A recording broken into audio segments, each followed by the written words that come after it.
সত্যিকার অর্থে চলচ্চিত্রে আমার আশাটা একটু নাটকীয়ভাবে। সেটা হচ্ছে কি, আমার বাসস্থান নাখালপাড়া, আমি নাখালপাড়ায় ছোটো থেকে বড় হয়েছি। ছোটোকাল থেকে এই এই মানে অভিনয়, গান, আবৃত্তি এদিকে এক নেশা ছিল আর কি। তো এমনি স্কুলে নাটক করতাম, একাঙ্কিকা করতাম, কিন্তু সিনেমাটা আমার কাছে বিশাল ব্যাপার ছিল আর কি। তখন তো ছোট, আমি ক্লাস 8-এ থাকতে একবার নতুন মুখে ইন্টারভিউ দিতে গিয়েছিলাম। আর কিশোর অভিনেতা চেয়েছিল, সেখানে গিয়েছিলাম। যখন তারা আমার কাছে টাকা চাইলো, তখন আমি ছাত্র মানুষ, টাকা পাবো কোত্থেকে, আর দিতেও পারিনি, আমি চলে এসেছি। কিন্তু আমার মাথার ভিতরে এই কাজটা রয়ে গেছে। তো যাই হোক, হঠাৎ খেয়াল করলাম যে আমাদের নাখালপাড়ায় আমাদের পাড়ার খুব পপুলার এক দুলাভাই, উনি সিনেমায় নৃত্য পরিচালনা করেন। ওনার কাছে গেলাম, আসলে দেখলাম যে আসলে উনি কিছু কিছু ছবিতে নৃত্য পরিচালনা করেন। তো ওনাকে ধরলাম, দুলাভাই, আমি আপনাদের ফিল্মে অভিনয় করতে চাই। আগে দেখো ফিল্ম কি, তারপরে যেও। তারপরে আমি চলেন, আমার শুটিংয়ে নিয়ে চলেন। একদিন উনি আমাকে শুটিং নিয়ে গেল। সেটা আজকে বললে অনেকে দেখলেও বিশ্বাস করবে না জায়গাটা। দ্যাট ইজ মিরপুর 12 নম্বর। এই 12 নম্বরটা একটা ইতিহাস। সেটা হচ্ছে কি, তখনকার দিনের চলচ্চিত্র শুটিং যে এই পাহাড় পর্বত, ঘোড়া, অমুক, দৌড়, রেস, মারামারি, এগুলো সব এই মিরপুর 12 নম্বরে হতো। কারণ এই এলাকাটা এরকম ছিল না, অনেক পাহাড় জঙ্গল, বেশ এটা মানে আমি পরবর্তীকালে ফিল্মে এসে বুঝলাম যে কক্সবাজারে আসার কাজগুলো এখানেই তারা সেরে নিত। তো যাই হোক, ওখানে গিয়ে একটা ছবির শুটিংয়ে গেলাম। এখনও মনে আছে, ছবিটার নায়ক ছিল মান্নান, আর নায়িকা ছিল পাপিয়া, কবিতা পাপিয়া, দুই নামে উনি ছিলেন। এইভাবে তখন চলচ্চিত্রে শুটিং দেখলাম। দেখার পরে পরবর্তীকালে এখন কিভাবে আমি অভিনয় করতে যাব, ওই দুলাভাইকে ধরলাম। এই দুলাভাই আমাকে করলো কি, উনি আমাকে একটা ছবিতে অভিনয় করার সুযোগ দিলেন। ছবিটার নাম হচ্ছে আবার বনবাসে রূপবান। সেখানে 7 রাজপুত্র, সেই 7 রাজপুত্রর এক রাজপুত্র আমি। বাস, আমার তো উত্তেজনা শুরু হয়ে গেল গিয়ে। আমার ড্রেসের মাপটাপ দিল, সব কিছু করলো। কিন্তু দুঃখজনক ঘটনা হলো যে যখন শুটিংয়ের টাইম, তখন আমার বাৎসরিক পরীক্ষার সময় হয়ে গেছে। আর দুর্ভাগ্য, সে অভিনয় আর করা গেল না। তো যাই হোক, এইভাবে চলচ্চিত্রে আসি। পরবর্তীকালে সহকারী পরিচালনা থেকে ধারাবাহিকভাবে পরিচালক হওয়া আর কি। এইভাবে আমার চলচ্চিত্রের আশা। এখনও তো যাওয়ার পালা আর কি, বয়স অনুসারে। চলচ্চিত্রে সোনালি দিন বলতে, যেটা সত্যিকার অর্থে আমরা সুযোগ পাইনি 60-এ, আমরা তো 70-এর পরে আমরা এসেছি। আমরাও পেয়েছি, সুন্দর দিন পেয়েছি, ভালো লেগেছে। চলচ্চিত্র একটা পরিপূর্ণ একটি জগৎ, আলাদা জগৎ আমরা পেয়েছিলাম, কাজও করেছিলাম। কিন্তু দুর্ভাগ্য, সেই সোনালি দিন, রূপালী দিন কোনো দিনই এখন আমাদের কাছে নাই। এখন আমাদের কাছে ধুধুর মরীচিকার মতো মনে হচ্ছে।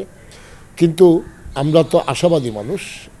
এই চলচ্চিত্রে জীবন কাটিয়ে দিয়েছি, কিশোর থেকে আজকে বৃদ্ধ রাস্তায় উপনীত হয়েছে। তো আমরা আশাবাদী, চেষ্টা হচ্ছে। সরকারেরও ইতিবাচক মানসিকতা দেখছি, আবার আমাদের চলচ্চিত্র শিল্পের মানুষগুলোরও চেষ্টা আছে। কারণ যারা আমরা এই চলচ্চিত্র থেকেই আমরা আমাদের জীবিকা নির্বাহ করি, এই চলচ্চিত্র থেকেই আমরা আমাদের সন্তান, পরিবার, এদেরকে আমরা লালন করি। সেই চলচ্চিত্রের প্রতি তো আমাদের থাকবেই। তবে আমার মনে হচ্ছে হয়তো আমরা যারা এই বয়সের, আমরা হয়তো এই সোনালি দিন দেখতে পারবো না। কিন্তু যেহেতু একটি কারিগরি প্রযুক্তির পরিবর্তন এসেছে সব জায়গায়, সারা পৃথিবীতে সেটা পরিবর্তন এসেছে, আমরা একটু পিছিয়ে, আমরা সমন্বয় করতে পারছি না। তো এই সমন্বয়টা যখন হয়ে যাবে, তখন ইনশাল্লাহ আমার মনে হচ্ছে যে সোনালি দিনগুলো ফিরে আসবে। আমরা না থাকি কোনো কষ্ট নেই, কিন্তু আমাদের পরবর্তী যারা আমাদের চলচ্চিত্রে এসেছেন, তারা এই সোনালি দিনগুলো উপভোগ করবেন। আপনারা ভালো থাকবেন, আপনারা উপভোগ করবেন। এই হচ্ছে আমার চিন্তা চেতনা আর কি। সোনালী দিনের প্রতি। আপনি তো শুধু পরিচালক নয়, আপনি তো অভিনয়ও করেন। একটা উল্লেখযোগ্য ঘটনা বলবেন আপনার অভিনয়? আমার অভিনয়ের উল্লেখযোগ্য ঘটনা যদি বলতে যাই, আমি পেশাদার অভিনেতা নই, যেহেতু ছোটোকাল থেকে অভিনয়ের প্রতি একটা দুর্বলতা আমার সারা জীবনই ছিল। সেই অভিনয় করতে গিয়ে প্রথম যখন চলচ্চিত্রে, যে চলচ্চিত্রের মাধ্যমে আমি চলচ্চিত্রে প্রবেশ করি, ছবিটার নাম ছিল দস্যু রানী। সেই ছবিতে আমাকে একটি চরিত্র দেওয়া হলো, আমার বিপরীতে একজন নায়িকাও ছিল সুলতানা। দস্যুরানী ছবিতে একটি গানও আমাকে লিপ দিতে হয়েছিল। আমি সেই সাংঘাতিক আবেগ নিয়ে সেই অভিনয় করেছিলাম।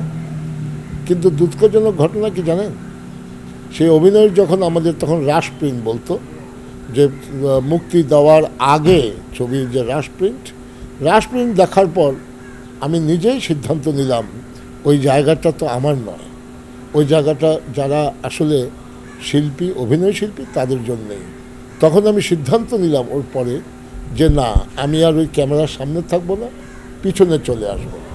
এখন পিছনে চলে আসার পর ওই কিছুটা নিজের ক্ষুধা, কিছুটা আপনজনদের অনুরোধ না রাখতে পারে আমি অভিনয় করি। আমি অভিনেতা হিসাবে আমার উল্লেখযোগ্য কিছু বলবো ওরকম আমার কিছু নেই। আগামী দিনের কথা বলুন। আগামী দিন বলতে আমরা চলচ্চিত্রের মানুষরা একটাই বুঝি, আমাদের আগামী দিন আর এই সমাজের মানুষের আগামী দিন এক নয়। আমাদের আগামী দিনের স্বপ্ন একটা চলচ্চিত্র, যে চলচ্চিত্র যখন মুক্তি পাবে সারা দেশের মানুষ উৎসাহিত হয়ে দেখবে, আর যারা আমরা নির্মাণ করব আমরা যেন উদ্বেলিত হই পরবর্তী চলচ্চিত্র নির্মাণের জন্য।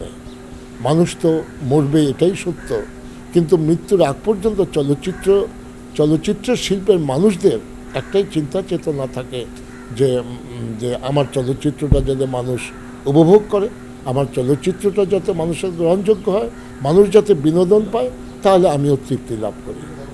আর পাশাপাশি আমার ব্যক্তিগত একটা কথা না বললেই নয়, সুযোগ যখন পেয়েছি, সেটা হচ্ছে যে আমি আমার এই কর্মজীবনে, চলচ্চিত্র শিল্পের এই কর্মজীবনের সহকারী পরিচালক থেকেই আমি সংগঠন মনা।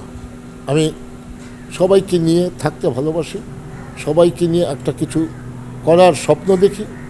সে স্বপ্নটা কতটুকু সার্থক হয় তা জানি না। সেই ধারাবাহিকতায় আমি সিডাবের নেতৃত্ব দিয়েছি। আমার জনবোধ পরবর্তীকালে আমাদের অত্যন্ত আপন সংগঠন, অত্যন্ত গর্ববোধ করি যে সংগঠন নিয়ে, সেটা হচ্ছে বাংলাদেশ চলচ্চিত্র পরিচালক সমিতি।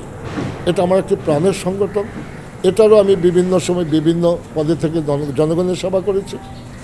আমাদের নির্বাচন আসছে সামনে, এবার আমি ইচ্ছা প্রকাশ করছি যে আমি এই নির্বাচনে সভাপতি পদে নির্বাচন করব।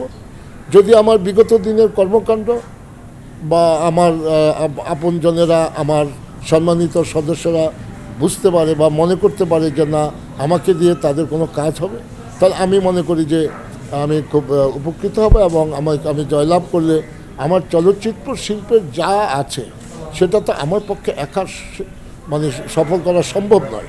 এই সংগঠনের মাধ্যমে সবাইকে নিয়ে, যেহেতু সরকার ইতিবাচক এই চলচ্চিত্র নিয়ে, চলচ্চিত্র বান্ধব সরকার, তাহলে আমরা এই সরকারের মাধ্যমে আমরা মোটামুটি আমাদের চলচ্চিত্র সোনালী দিনটা আবার ফিরিয়ে আনার চেষ্টা করব।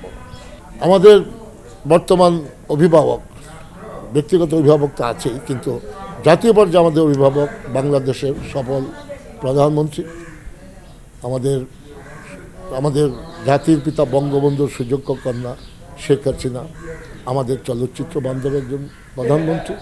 উনি চলচ্চিত্রকে যে পছন্দ করে, ভালোবাসে, বিগত দিনও তার নজির রেখে গেছেন। উনি প্রত্যেক বছর জাতীয় চলচ্চিত্র পুরস্কারের মাধ্যমে উনি আমাদের চলচ্চিত্রকে মনে করেছেন। আমাদের চলচ্চিত্রে উন্নতিকল্পে উনি আমাদের বঙ্গবন্ধু ফিল্ম সিটি করেছেন। আমাদের এফডিসির যত আমাদের চাহিদা মতো ইকুইপমেন্টস, চলচ্চিত্র হোক না হোক, আমাদের চাহিদা মতো ইকুইপমেন্টস, যে সরঞ্জাম দিয়ে আমরা চলচ্চিত্র নির্মাণ করি, সেটা এফডিসির মাধ্যমে উনি পরিপূর্ণ করেছেন।